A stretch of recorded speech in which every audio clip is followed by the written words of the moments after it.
Welcome to Kenton's videos. Enjoy the video. You start by verifying Android version and the launcher.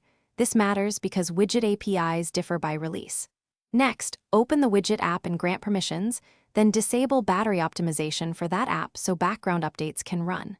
Once done, clear the app cache and reboot the phone to reset services. Make sure you have at least 100 MB free storage. Low space can prevent widget creation. Now, long press the home screen to add a placeholder widget. You'll configure it next. You place the widget on screen and choose the correct size. This ensures proper layout and prevents truncation. Then, connect the widget to its account or data source and set the refresh interval. Short intervals drain battery, longer ones may lag.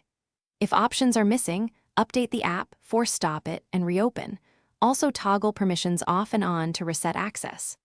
Once done, test in safe mode to determine if a custom launcher or overlay is blocking widget draws, and change launchers if necessary.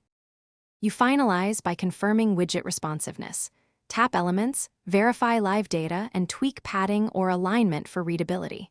Make sure to lock the home layout if your launcher supports it, so icons won't shift and break the widget.